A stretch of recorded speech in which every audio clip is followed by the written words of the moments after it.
నమస్తే welcome to diet menu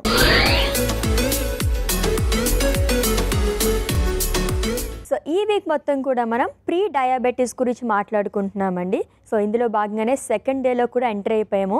ఈ రోజు ఏం రెసిపీ చేస్తారో అండ్ ఏ ఇన్ఫర్మేషన్ ఇస్తారో చూద్దాం. Let's invite our nutritionist Alekhya గారు. హలో అలేఖ్య గారు. హాయ్ అశ్విని గారు. వెల్కమ్ అండి. Thank you. ఎలా ఉన్నారు? చాలా బాగుంది. నేను అడగాను మీరు బాగున్నారు కదా. థ్యాంక్ యూ సో మచ్ అండి. సో ప్రీ డయాబెటీస్ గురించి మాట్లాడుకుంటున్నాము అండ్ దీంట్లో సెకండ్ డేలో కూడా మనం ఎంటర్ అయిపోయాం. అసలు ఎటువంటి జాగ్రత్తలు తీసుకోవాలి, ఏ ఫుడ్ తీసుకోవాలి, ఎలా గుర్తించాలి, ఇవన్నీ కూడా మనం డిస్కస్ చేసుకుందాం ఈరోజు.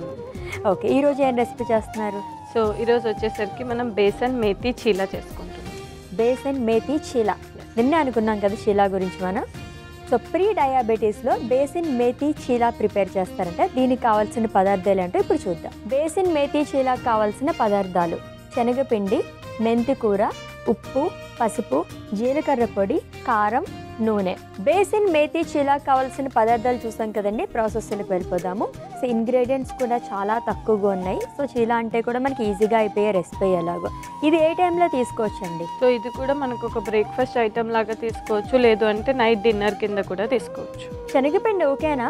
ఎవరైనా తీసుకోవచ్చా? కొంచెం అంటే హెవీగా అనిపిస్తూ ఉంటుంది అంటారు కదా శనగపిండితో తీసుకున్నవి ఏమన్నా సరే. అంటే మనం దాంట్లో వెజిటేబుల్స్ అవి మిక్స్ చేసినప్పుడు అంటే ప్లెయిన్ బజ్జీ టైప్ తీసుకుంటారు కదా, అలా తీసుకున్నప్పుడు అది ప్రాపర్ డైజెషన్ అనేది అవ్వదు. బికాస్ అది డీప్ ఫ్రైడ్ ప్లస్ ఓన్లీ బేసన్ ఉంటుంది కాబట్టి. బట్ దాన్ని మనం అదర్ వెజిటేబుల్స్తో మిక్స్ చేసినప్పుడు ఆ ప్రాబ్లం ఉండదు. అంటే అలా బ్లాటింగ్ లాగా అలా ఎక్కువగా ఉండదు. Okay done. సో ప్రాసెస్ చేసుకుంటూ మాట్లాడుకుందాం. ఏం చేయాలి ఫస్ట్? సో ఫస్ట్ నాకు ఒక మిక్సింగ్ బౌల్ కావాలి. సో దీంట్లో మనం కొద్దిగా బేసన్ వేసుకుందాము, శనగపిండి. అండ్ దీంట్లోకి మనం స్పైసెస్ కూడా యాడ్ చేసుకుంటున్నాం అశ్విని. ఓకే, ఫస్ట్ కొద్దిగా ఉప్పు వేస్తున్నాను, కొద్దిగా జీలకర్ర పొడి, ఓకే, కొద్దిగా పసుపు అండ్ కొద్దిగా కారం. ఓకే. సో ఇంట్లో దోశ పిండి అలాంటివి లేనప్పుడు ఎక్కువగా చేసుకునే రెసిపీ కదా ఇది. శనగపిండిలో జస్ట్ మనం కర్డ్ అండ్ అలాగే ఆనియన్స్ ఇవి మిక్స్ చేసుకుని కూడా మనం దోశలాగా వేసేసుకోవచ్చు. చాలామంది ఇప్పుడు డయాబెటీస్ వచ్చిన వాళ్ళు అదే చేస్తున్నారు. అంటే రైస్తో ఎందుకు అని చెప్పేసి శనగపిండితో దోశలు కానీ లేదు అంటే గోధుమ పిండితో కూడా దోశలు వేసుకొని తీసుకుంటున్నారు. అవును, అలా అయితే కొంచెం ప్రోటీన్ బాగుంటుంది కూడా. సో దీంట్లోకి మెంతి కూర, మెంతి ఆకు కట్ చేసి పెట్టుకుంది యాడ్ చేస్తాం. ఓకే. సో దీంట్లోకి వాటర్ యాడ్ చేసి మనకి దోశ బ్యాటర్ కన్సిస్టెన్సీ లాగా చేసుకుందాం. ఓకే.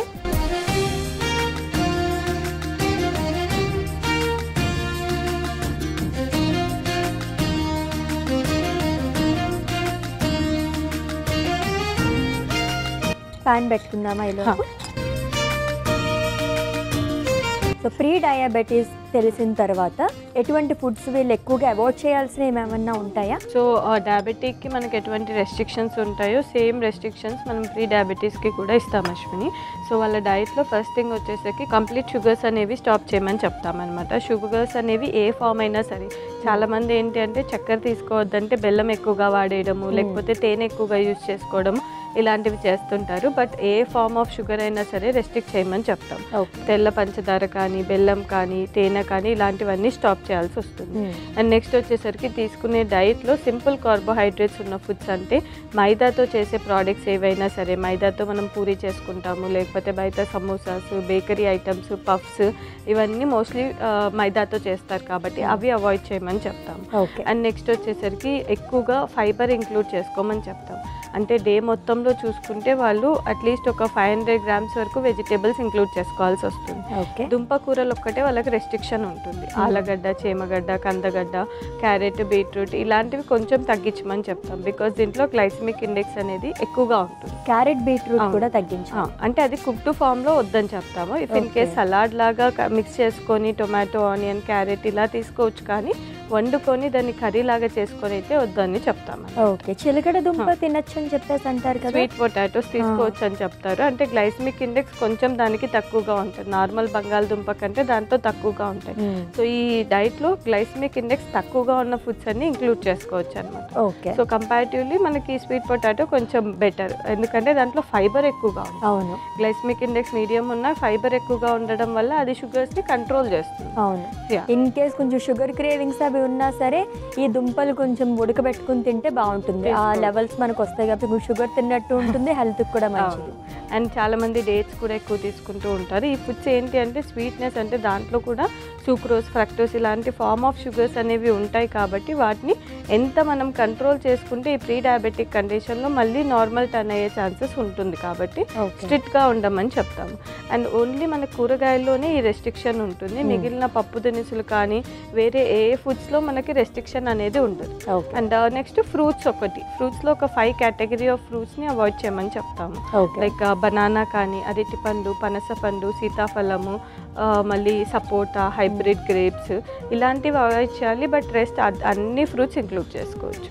అవి కూడా కట్ ఫ్రూట్ పీసెస్లో ఇంక్లూడ్ చేసుకుంటే బెటర్ అనమాట జ్యూసెస్ కంటే. సో మేజర్ రెస్ట్రిక్షన్స్ అంటే ఇవే ఉంటాయి వాళ్ళకి. ఓకే, సో ప్యాన్ కూడా హీట్ అయిపోయింది. అవును. సో నెక్స్ట్ మనం ఆయిల్ వేసుకుందాము. చిన్న చిన్న చీలాస్ వేసుకుందాం. ఓకే,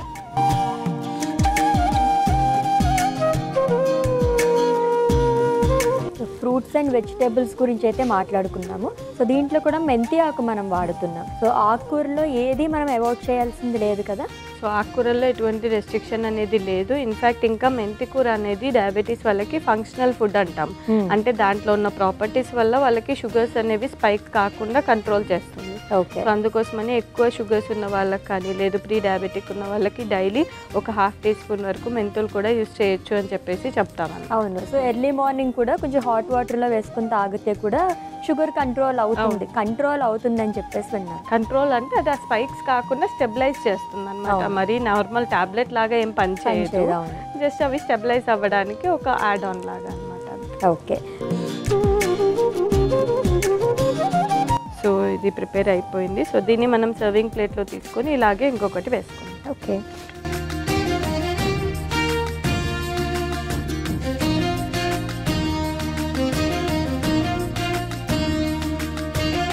ప్రీ డయాబెటిక్ స్టేజ్కి కూడా రాకుండా చాలామంది షుగర్స్ ఎక్కువ తినేస్తేనే మనకి షుగర్ అటాక్ అవుతుంది అని చెప్పేసి అనుకుంటారు.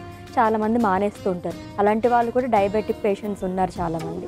సో ఎంతవరకు నిజం ఇది? ఓన్లీ షుగర్స్ ఒకటి అవాయిడ్ చేసేస్తే షుగర్ రాకుండా ఉంటుందా? ఆబ్వియస్లీ మనం షుగర్స్ అనేది అవాయిడ్ చేయమనే చెప్తాము. బట్ అదొక్కటి అవాయిడ్ చేస్తే షుగర్ రాకుండా ఉంటుంది అనేది మిత్ అనమాట. సో మీరు షుగర్ రాకుండా అదొక్కటి అవాయిడ్ చేసేసి బట్ అదర్ జంక్ ఫుడ్ అనేది ఎక్కువగా తీసుకోవడము, యాజ్ వెల్ యాజ్ లైఫ్లో ఎక్కువ స్ట్రెస్ ఉన్న వాళ్ళు అండ్ ఫిజికల్ యాక్టివిటీ లేకుండా ఒబెసిటీ కేటగిరీలో ఉన్న వాళ్ళకి షుగర్ స్టాప్ చేసినా కూడా వచ్చే ఛాన్సెస్ ఉంటుంది. ఓకే, అండ్ ఫ్యామిలీ హిస్టరీ ఉంది అంటే అది ఉన్న వాళ్ళు కొంచెం ఇలాంటి జాగ్రత్తలు అంటే షుగర్స్ ఆపేయడము, యాజ్ వెల్ యాజ్ కొంచెం ఫిట్గా ఉండడానికి ఫిజికల్ యాక్టివిటీ ఇంక్లూడ్ చేసుకోవడము, స్ట్రెస్ మేనేజ్ చేసుకోవడము, ఇది చేసుకుంటే హెరిడిటరీ ఉన్నా కూడా అది రాకుండా అటాక్ అవ్వకుండా మనం జాగ్రత్తగా ఉండొచ్చు. సో వన్స్ ప్రీ డయాబెటిక్ అని చెప్పి తెలిసిన తర్వాత మళ్ళీ ఎన్నాళ్ళకి మనం టెస్ట్ అనేది చేయించుకోవాలి? సో ప్రీ డయాబెటిక్ కండిషన్లో ఎంటర్ అయ్యారు అంటే మీరు ఆ డే నుంచి మనకి diet, physical activity, stress management అనేది చేసుకోవాలి.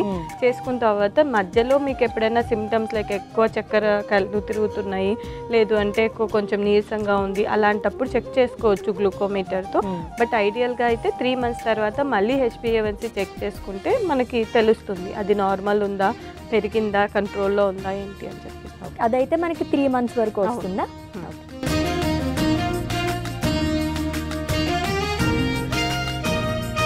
సో ప్రీ డయాబెటీస్లో భాగంగా బేసిన్ మేతి చీలా ప్రిపేర్ చేసేసుకున్నామండి. టేస్ట్ చేసే ముందు దీనికి కావాల్సిన పదార్థాలు, తయారీ విధానం ఒకసారి చూద్దాం. బేసిన్ మేతి చీలాకు కావాల్సిన పదార్థాలు: శనగపిండి, మెంతి కూర, ఉప్పు, పసుపు, జీలకర్ర పొడి, కారం, నూనె.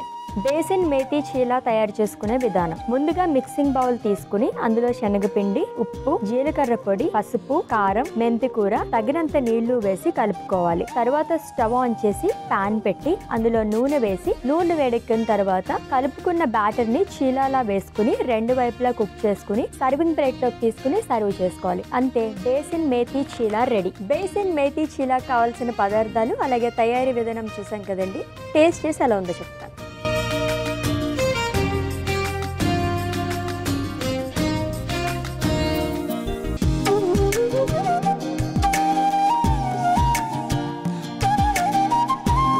సో ఇందులో ఆనియన్స్ కూడా వేసుకుంటే ఇంకా బాగుంటుంది.